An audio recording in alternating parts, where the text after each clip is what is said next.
ఇప్పుడు ఏ ఒక్కరు కూడా అట్లీస్ట్ సచివాలయం టచ్ చేసే ప్రయత్నం కూడా చేయలేదు.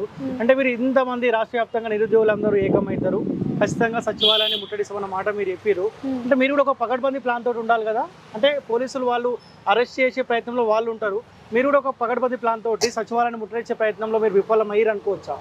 ఇప్పుడు విఫలమైరని నేనైతే చెప్పను, ఖచ్చితంగా సఫలమైనం. ఎందుకంటే మేము ఉండేది నిరుద్యోగుల మందం హైదరాబాద్ లో మాత్రమే లేవు, ప్రతి జిల్లాలో నిరుద్యోగులు ఉన్నారు. వాళ్ళందరూ వేరే జిల్లాల నుంచి రావాలి.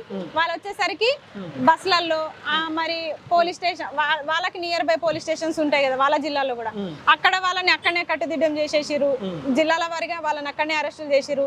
మేము ఇక్కడ హైదరాబాద్ లో ముందుకు నడిపే వాళ్ళని ఇక్కడ అరెస్టులు చేసేసిరు. అట్లాంటప్పుడు ఎట్లా పోతాం? సరే మమ్మల్ని అరెస్ట్ చేసిరు, ఈ పార్టీ పెద్దలన్నా సరే నిరుద్యోగులు ఇట్లా అరెస్ట్ చేసిరు, మీరు ఖచ్చితంగా మేము చేస్తాం సక్సెస్ఫుల్, మీరు లేకపోతే మీకు సపోర్ట్ గా మేమున్నామని మాట్లాడే నాయకులు నిన్న ఏడబండిరు, ఏడ నిద్రపోయారు మీరు?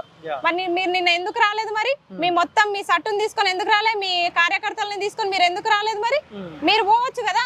మేము నిరుద్యోగులం పోలీస్ స్టేషన్ లో ఉన్నాము, మరి మమ్మల్ని విడిపించే ప్రయత్నము చేయలేదు, సాయంత్రం దాకా ఉన్నాము.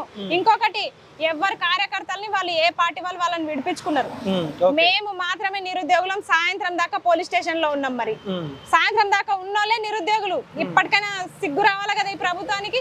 అరే నిజమైన నిరుద్యోగులు సాయంత్రం 6 గంటల దాకా ఉన్నారు, ఏ పార్టీ నాయకుల్ని ఆ పార్టీ వాళ్ళు విడిపించుకున్నారు, గంట కూడా ఉంచలే వాళ్ళని. అంటే మాకు ఎవరి సపోర్ట్ లేకనే కదా నిరుద్యోగులం అనాథలు లెక్క పోలీస్ స్టేషన్లలో కూర్చున్నాం మేము.